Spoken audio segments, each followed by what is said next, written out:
made a Pokemon game where we have to be the gym leader. Twist, however, is we are only allowed to use grass-type Pokemon. And so begins a hellish 100 days of trying to survive an onslaught of regular trainers, ending with a climactic battle and a twist. First off, we begin our game with an introduction to the general rules. We have 100 days to survive as many battles as possible and try to beat a total of 30 trainers. In the meantime, we can only use grass types, and if we lose 8 regular battles against non-special trainers, then the whole game will reset and the universe will reset. And since this character in the game is based on me, of course our starter Pokemon has got to be Rowlit, who I thought was going to be the ace, but unfortunately, there are other Pokemon that are going to do a better job than Rowlit in this case. We spent the first few days grinding a few levels up before we go and take care of our first gym challenges. Now, we only have Pokemon in the wild to battle, making things a tad bit slower, and we can only use grass types, and the grass and the forest are filled with them to the brim. At this point, we don't actually have any Pokeballs, so we're going to have to head to the Pokemon Center first before we can actually catch any Pokemon to add to our team. Then we head to the gym where we're about to take on our first challenge. Our first challenge is going to be a biker dude who, I'm going to be honest, it went really bad. And when he said he was going to crush us right here and right now, he wasn't kidding. He really meant it. I'm not kidding. Mr. Tamer Josh here decided to throw out a Sneasel, which really was going to make my life quite miserable right in this moment, because look at this. It has Ice-type moves versus a level 11 Rowlet. There's not really many options I have left at this point. After a, quite frankly, very embarrassing first loss, I mean, we're already down 1 loss already, we decide to head out to catch ourselves some extra Pokemon and do a little bit of level grinding. We then, of course, make sure to buy ourselves a few Pokeballs. In this case, I don't know how many we got, like about 10 or so, which we'll definitely be needing because we don't have easy ways to make money and we should buy as much stuff as possible. We find a Seedot, of course, which we do capture, and because we have to, the chat makes us name it D's Nuts, which is the perfect name, and every subsequent Seedot is named the same. I then make the very stupid assumption that just because we have a Seedot and we leveled like 4 times, that we now are able to actually defeat any possible challenger, which, let's just make it very clear. No, we can't. Even this lady, Chrissy, we can't do anything to her because she has a plus soul at level 20, which we cannot beat. So you can already guess where this is going. Yes, we have 2 losses already, and we only have another 6 chances left. At this point, we are on the essentially 5th day of actually playing, which is not going the smoothest, but we do finally get to evolve Rowlet into Dartrix, which comes in really useful, as we are going to be getting the move Pluck very soon, which will be quite handy against a lot of the trainers we're about to face off again. Finally, things are looking up for us. We're about to take on one of the easiest battles that we have in this game, which is Camper Liam. He's going to be very regular for us because he's got a Diglett, which we can easily take out as it is weak to our grass-type moves in this case. So Diglett is not that big of a deal, and next up, he's got himself a Bonsly, which again, really can't do much against us, is also a very easy Pokemon to defeat. So as long as Camper Liam shows up, we are pretty much safe. We don't have to worry too much because he gives us free experience points and money, which we need to buy more Pokeballs and stuff like that. Now, at this point, we are on our 2nd victory, which is really useful, but we're going to run into another, and this time it's a Prepare for Trouble, Double Trouble Picnicker Susie with her Meowth, which I was a bit scared of because there are a few moves that this thing could use against us, which will be really annoying. The Fake Out doesn't do a lot, but there is stuff that could be dangerous, which is not a big deal because we do get rid of this Meowth pretty quickly nonetheless. Now we are sitting at 3 gym victories so far, which is awesome, but that's not all. We're also about to capture another Pokemon. It's going to be our 3rd Pokemon, which is Lombre, and we do capture it, and of course we do decide to name it Derek because why not? And we run into the forest on Route 205 where we encounter a Chikorita, which I thought I really could catch, but unfortunately my luck was just not on my side this time around, and we ended up actually failing to catch it. And then we found a Trico, which I also wanted to catch because honestly, having Sceptile on the team would be really handy. However, this time around, we weren't that lucky, and once again, we killed it and just didn't capture it. Instead, we end up finding ourselves a Bulbasaur, which we put into our team, and we capture it. And because the chat decided to just name it Sprout, we name it Sprout and continue journeying around. Of course, we don't go back to the gym because it's time to take on more challenges, which we have to do as a gym leader. But guess who's back? Back again! It's Camper Liam, and he brought a friend. Of course, he's got himself his Diglett as per usual, as well as Bonsly, which are perfect because, again, they just give us free experience points. We just get free XP for defeating these guys. But there is also after Liam, because we do defeat him. I mean, come on, we're not that big of a chump, but we do defeat him eventually. And then we have a bit of a fisherman showing up who just has a ton of Magikarp, which really isn't a problem for us because we've got grass types, and that's exactly the kind of stuff we need to go up against. However, I should say the next thing that happens is a trainer, or I don't even know what to call this guy, a man shows up that makes my life quite miserable. And this happens because we at this point have done enough battles that we're starting to actually experience some elite trainers. And this man has a Kadabra, which decides decided to just casually destroy me. Also, fun fact, by the way, Kadabra until this year, I think, was actually banned to be used in any form of promotion, TCG, or even merchandise for the Pokemon Company because of an individual that decided to sue them because he said they were copying his image. So, just a heads up on that one. Kind of a cool fact. After that unfortunate loss, we come back to the gym once again because that was an elite trainer which doesn't count to our regular losses. However, if we lose to this fisherman, which you already know how that's going to go, we're not going to lose against this guy. Come on, we're not that bad. But we do defeat this Magikarp team of his, and then we have another trainer popping up, which again is a camper, which we also do defeat pretty solidly. However, things are about to get a little bit more difficult, so this is why we need to go out and capture more Pokemon, actually. So we've now achieved a total of, well, 9 victories, more or less, and we're about to get our 10th one against this camper girl, but what happens next might be a bit problematic, because now we're about to run into far more elite trainers, because every 10 or so wins, things get a little bit more complicated. Also, we've had about 15 days pass in the game right now, so 15 days in, we're already, like, done about 10 battle wins, so we're doing pretty solidly, to be fairly honest. Also, this hiker right here, Hiker Ford, Godlab, love this guy. He only has a matchup, and it doesn't do anything, and he keeps battling us non-stop trying to get this gym badge, except he doesn't win a single freaking time. But he was really good for us to get some free money, which we will need for some potions. We also received the move Pluck finally, so Dartrix is getting slightly stronger. However, next we're going to run into, well, one of the more difficult trainers, as I mentioned. This, in this case, is a Pokemon Ranger, and this guy, out of all the Pokemon he could have had, he decided to have Growlithe, and honestly, this thing is ridiculous. Somehow we do defeat the first Growlithe of his. This was more of a big task, I'm not going to lie, but just when we think we got him, he has a shiny Growlithe. Yes, a random shiny Growlithe that demolishes the rest of our team. Now, I assume that, okay, well, guess what? We can rebattle this guy, which we do, and we defeat the Kadabra guy. However, then Rogue shows up, and you might be wondering, well, who is Rogue? Who's this person? Well, this is the main character of a game called Pokemon Uprising by the developer who made this game for me as well. And you might have been thinking, oh, well, hey, Ruffle, you know, shouldn't you be the main character of your own game? I guess not. Technically not. I'm not the main character. This guy is. I'm just a gym leader on the way to his great victory to become a Pokemon champion. And guess what? It doesn't go that well, because the first thing he has is a freaking Snover. What am I supposed to do with this thing? It just has Ice-type moves. It can destroy us in a single hit, and that's exactly what it does. We can't stop it. We can't do nothing. This thing demolishes our team, leaving us in the dust and really just ready to scrounge for any experience points we can get. These nuts do evolve, though, which is, yes, these nuts are evolving, and they do evolve, and guess what? We got a Nuzleaf now. And then we actually walk outside, and there's an event happening with a bunch of Turtwig. Now, if you want to get this event to happen, you have to play around January in the game, which we weren't really doing, but basically, you have to have your game or computer set to about January, and you can run into a bunch of Turtwigs. This is on the birthday of the developer, and if you guys want to experience this yourself when you play the game, you can do that. Nonetheless, though, we are trying to catch a Turtwig. We killed the first 2, but then I realized, oh, wait a minute, that's fine. We can just go and heal up our team first before we capture one, because we are low from all the battles we've done within the gym. However, I thought I was correct. Turns out I was extremely incorrect, because once I walked out, all the Turtwigs disappeared because we rolled over to a brand new day. So yes, we didn't even capture a single Turtwig during this event. However, we did go and capture a brand new Bulbasaur, which was a higher level than the previous one we had, which, I'm going to be honest, may not be the smartest thing in the world to do, but grinding takes a long time, and we just thought, hey, if we can find a Pokemon that's the exact same one we already have, but at a higher level, why in the world would we not capture one? We head back to the gym where we take on a painter Lila, who has a Smeargle. We do defeat that one as well, and then we take on another hiker. This hiker, again, same guy. My man just has a matchup.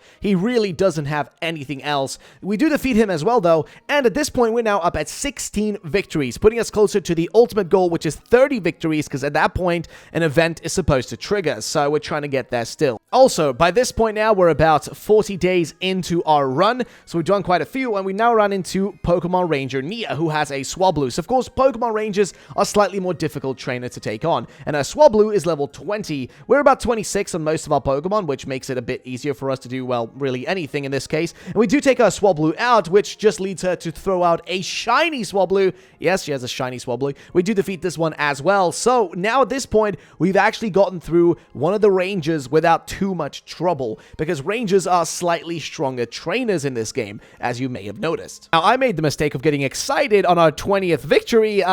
Probably not the best thing I could have done, because the 21st battle we're about to take on, none else than Rogue is back. Now, I don't know why he came back. He already defeated us once, and this man just decided, hey, you know what? I want to make RuffledRowlit suffer. I want to make him suffer and feel all the pain of my Snover all the time. Now, I thought we are going to have to, well, battle him all the time, non-stop. However, luckily, we only really needed to battle him like twice here. And again, we lost once more. However, Rogue is painful. Once you run into him, if you play this yourself, you're going to see how difficult he is to deal with. Because the moment you just think you've got him, he throws out a Weasel that's shiny on you. I mean, what are you supposed to do right here? I've already lost most of my team because he had a Pachirisu that was just ridiculously strong. On top of that, Snover with the hail and everything, just bumping you every time, in this case killing our nuts. It just doesn't make things easy. Derek is our last Pokemon, which I thought, hey, maybe we have a chance here to take this guy out. Maybe we can actually defeat him. But it's not enough. Even if we potion up, it still feels like it isn't enough, because look at this Weasel just swifting us all the way down. Plus, that hail, again, does do a little bit of damage to him as well, but more damage to us than I would argue it does to him in this case. Again, keep in mind, we only have Derek left. We have, like, what, 2 potions left at this point. He's going to keep hitting us non-stop over and over again, and the hail just doesn't do enough, so I'm just kind of freaking out. Will we still win this victory, or will we not take it? It's really up for debate, right? Because potioning, we only really have one last chance, and if this Swift does enough to us, we are screwed. However, I thought we weren't going to get it, but we got Weasel, but then he had a massive Grottle. He had a giant Grottle, and there was nothing left. You can even see my facial expression in this moment was just realizing, well, we're screwed. We're not going to win against this, but it is what it is. We tried our best. Remember, Rogue is just one of the more difficult trainers, which again doesn't count to your overall losses. So as long as you do not lose to him, multiple too many times, you should be fine anyways. Then we head back to the Pokemon Center, and interestingly enough, we run into a character who, when we talk to her, seems to implicate herself and tell us that she is from Pokemon Legends Arceus, or that she's from the past, from the Hisui region, rather than from the Sinnoh region. We now have the actual option here of helping her get back to her own region, or just saying nothing and leaving her behind and letting her do whatever she wants to. However, we do tell her what's going on, we tell her about the present time, and she realizes, oh, maybe it's time for her to actually go back in time to her own actual time, which she thinks is present, but it isn't, but that's besides the point. So, actually, yes, the game does have some interesting little story bits, which I think are pretty cool, and in this case, we're sending a random character back in time to Hisui. Then we go to an herb shop and buy some herbs. Actually, we get a revival herb, which will be useful later on, you will see. You might have thought, okay, well, the worst is probably Rogue. He seems very difficult. He's got kind of slightly higher level Pokemon that are a bit hard to deal with, but if you do enough leveling, you could probably defeat him. Well, I thought so too, and after battling a few of these fishermen, all of a sudden, a certain someone decided to show up. It was none else than, yeah, you see with your own eyes. It's Gym Leader Fantine, and I did not know what to do here, because she decided to utterly demolish our gym. She tried to just show us that we are nothing compared to her. We are nothing in the face of her Duskull and Ghost Pokemon. And it was true. We got incredibly destroyed by her team, but we would never end up having to face her again in the game. Now, you'd think that, okay, well, we just defeated her. It should get easier. No, Candace just shows up as well, because you know what? Who cares, right? And she comes in bringing winter like this is Game of Thrones or something, and she once again just pops out a Sneasel. Again, what's with all these Pokemon that are super effective against us? Because what am I supposed to do against, again, a Ice type, for crying out loud? Well, Sneasel shows us why it is Sneasel and destroys our team. Also, shout out to Solo FPS for the follow on Twitch. Also, guys, a bit of a heads up. We do these streams on Twitch where you guys can go and watch us actually doing these challenges. So come over right now to twitch.tv/RuffledRowlit. All right, so at this point, we have now won 30 battles, ladies and gents. We've won 30 battles in the game, and we've spent a give or take 65 days within the game playing, exploring, and having a great old time. But, we're about to face our biggest challenge yet. So at this point, our team is kind of built up pretty well. We've got a solid team, we've got a solid amount of Pokemon, and we can pretty much take out Rogue or any of the Ace trainers that show up. We have actually an easy time against some of the gym leaders as well at this point, because it's our second day of playing. However, this is when someone pops in that I did not expect. Someone who'd make our life quite difficult. It is, Cynthia. I thought we could defeat her, maybe. That was a foolish way of thinking, you see. for Cynthia is a demon. A straight demon. We would spend our remaining 35 days trying to defeat her because at this point, she was the last challenge we had in front of us, and we thought we could take her. But it turns out we actually couldn't. So instead we go to the forest to look for ourselves. We just need a kind of an increase in Pokemon. So we go catch ourselves a Trico. Yes, of course, Trico is very necessary. We also get a Roserade as well, which will come in handy. And this takes us another additional 5 days or so. So we're at this point around day 70 and 75, which means we only have a few days left to train up as much as we can, as much as we possibly could, to take on Cynthia once more. And we do take her on again, which leads us down the same path once more, which is we lose again and again and again. However, do not fear, we go and get ourselves a Grottle to add to our team. We just had to add this one. I mean, come on. What's the point if not to do that? But we call it Treebeard. Yes, we do have a Grottle at this point as well in the team, meaning we now have multiple starter Pokemon, grass starter Pokemon in particular, in our team, ready to do a lot of work. However, it still isn't enough. Instead, we level up our Trico and evolve it into Grovyle. It's named Rigpop, by the way, from one of my old channels, but we level him up enough to actually be able to evolve him, and at this point he gets Fury Cutter, which is really useful to level him even faster, which we do then, and eventually we get him into Sceptile, which is super useful. This is honestly the saving grace of our team at this point. We also do evolve our little boy Brute into a Cherrim, which is really good against the Milotic that we do have on Cynthia's team. So honestly, Cherrim, really good choice. So, ladies and gentlemen, leading in to the final battle. At this point, we've now leveled up quite a lot. We're also handed some rare candies, which can be found next to one of the rocks in the gym. Good luck finding it if you can, by the way. But because of that, we're able to actually, load up our Pokemon quite well. We start off with Poop, our Roserade, and go for Toxic Spikes. We try to set up at least 2 Toxic Spikes here, because they will come in really handy against her. Now, remember, this is Cynthia, and you shall never underestimate her. So, make sure to do that. However, that Shadow Ball does quite a bit of damage. We do go for the Giga Drain, as it is quite useful to return some of our experience, or rather our HP in this case, to return some of that, and then so we can go for another Toxic Spike. We want to have that double Toxic Spike set up against her, because it's going to be good against, her Garchomp as well as her Milotic. So we do need those first and foremost. However, as you may notice, we are struggling because she does have multiple full restores, and she does use them willy-nilly. She doesn't care. She just uses them all the freaking time. But we keep Giga Draining, and at this point, I thought maybe we'd get that lucky draw. Maybe we'll be able to survive it, and guess what? We don't, but we do have Petal Blizzard, because Giga Drain used to be the only move we had on Poop, aka the Roserade. However, eventually we got Petal Blizzard from doing a little bit of leveling here, and then we have the Milotic coming in. However, as you may notice, the Poison is, again, our saving grace. So, Poop does die, but we're 1 for 1 right now. So, we have 5 Pokemon left each. We gotta switch in, though, and I'm thinking about this. Who do we go for? We got Brute and these nuts as the basic Pokemon we can use, but we don't really want to waste Rigpop and our Decidueye just yet, as they are quite useful. So, Decidueye is kind of the first thought I have. Is that the choice we should go for? However, no. We realize Brute is probably the better choice we can go for here, as we do have that Petal Dance, which does do quite a bit of damage to Milotic. As you may notice, look at that right there. The Surf doesn't do enough damage to us to warrant any sort of worrying, because Petal Dance is enough to destroy the Milotic and get it right out of our way, which it does. So, fantastically enough, we're through that. However, Garchomp is the next problem. So, this guy's got Flamethrower. Now, that's not the only thing he has.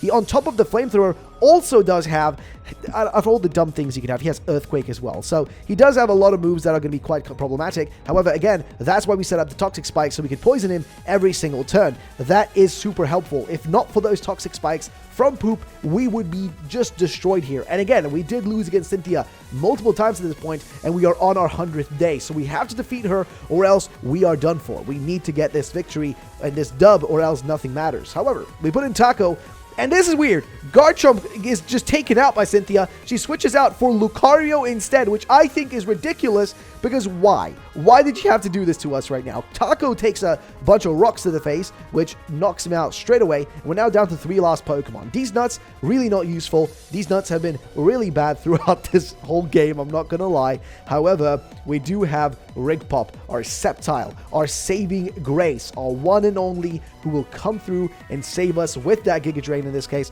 But didn't really do that much, I'm not going to lie. But, of course, you may notice Toxic Spikes are not doing anything. That's because Lucario does have that Steel typing, which means Toxic Spikes don't do anything. We have literally no use for them anymore.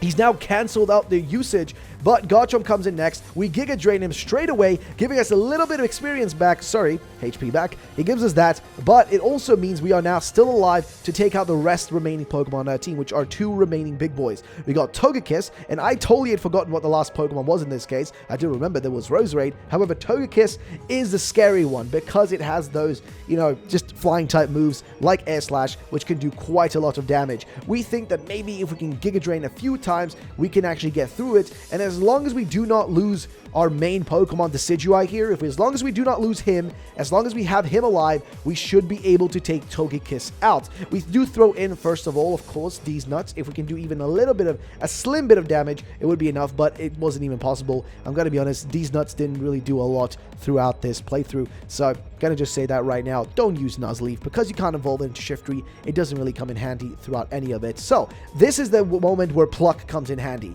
as I mentioned before, because having Pluck is honestly the only reason we're able to actually win this. Had we not had Pluck, I don't think we would have been able to defeat her ever at any point whatsoever. So we keep doing that. We do have Synthesis, which we switched out for one of our other moves, which we had. We keep using that just to get a little bit of experience, or HP back in this case, just to make sure that we can take out this Roserade, which is her final Pokemon, which we do end up doing. And Pluck, we finally do it. We finally defeat her, which took us forever. We wasted all of our remaining lost days to get to the 100th day to defeat this woman. And at this point, we're like, oh, great, it's over. But guess what? Who shows up if not the man himself, the developer behind the game, Somersault. Somer shows up, and what does he have? A Go-Go behind him, as well as a full team. And you know what the worst part is? We're not even allowed to heal up. We're not even allowed to do anything before we take him on. And he is the final boss of the game. Now, I'm going to be honest, we at this point have passed 100 days in the game, and we've spent all our time. So that's it. We spent all our time. We're down to the 100 days, and now the only thing that remains is Somersault, the developer of this game, the man who actually made this game for me to do and challenge and take on and all that. And that's about it. We lose to him, obviously, because what are we supposed to do when we only have one Pokemon and he has a full team of just incredible stuff like a Metagross that's level 33, just ready to destroy us as well? We really can't do anything, especially because we didn't have a lot of Synthesis left at this point. So yeah, we're pretty much ready to lose and get demolished in this case. But ladies and gentlemen, that's pretty much it. We have finished the challenge at this point. We spent the 100 days in the game, and this comes to the conclusion of this video, which is, if you want to play this game right now, then we will be posting it over on Twitter. If you want to go and check it out, there'll be a download link on Twitter, link down below for that, and let's get to 1,000 likes for us to make another little fan game that you guys can play with an interesting premise. Thank you for watching. I'll see you in the next time. Bye-bye.